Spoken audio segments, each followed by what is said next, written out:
A mysterious disappearance, a suspicious death stumbled upon by a father and his young son, and an unsolved case that cast a shadow over a small town to this day.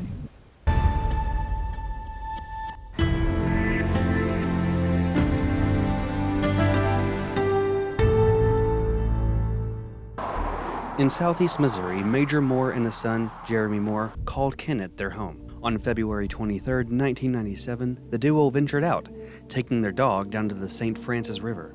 The dog ran off and came back with something, a discovery that would provide clues about a mysterious crime, a bone in his mouth. Now, living on a farm, this was nothing new for the Moores. Their dog would bring up cattle bones or even deer bones left behind from local poachers. But this time it felt off.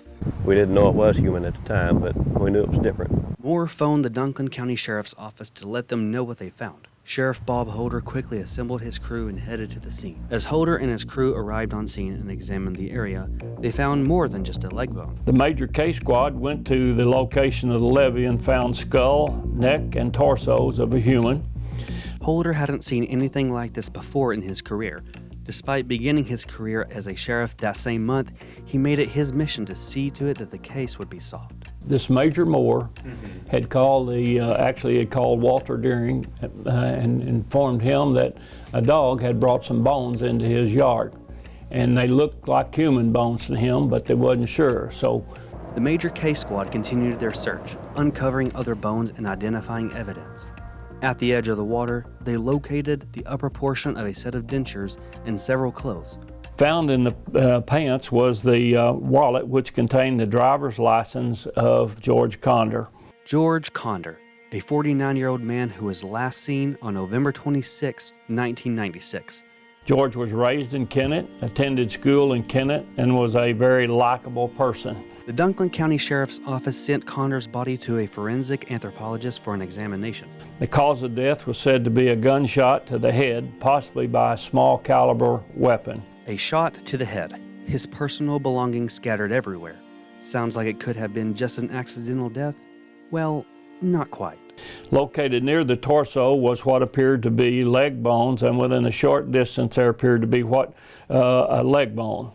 A search continued there, was found black plastic found with nylon rope. It's definitely a homicide. The sheriff's office had a homicide on their hands. Now their main goal, find out what happened and who did this to George Conder.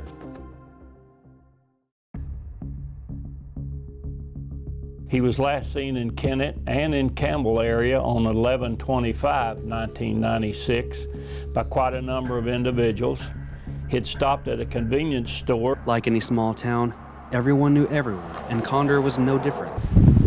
And my dad knew him. You know, he had done business with him up here at the radiator shop here in Kennett. I knew George through the high school, and he was just a friend, and not a real close friend, but we knew George. I knew his family, and they were good people. Everybody knew him. However, for the sheriff's office, not for good reasons. I think he'd been arrested prior to my becoming sheriff for growing marijuana. And there have been a number of witnesses interviewed that were kind of connected with him in the growing of marijuana at that time. That was a pretty big thing at that time. With this information, Holder believed his involvement with marijuana played a big part in what led to his death. But the question still remained, who killed him? Within the walls of the sheriff's office, suspicions lingered. People would trickle in and out of Sheriff Holder's office explaining their theories on what happened to Conder.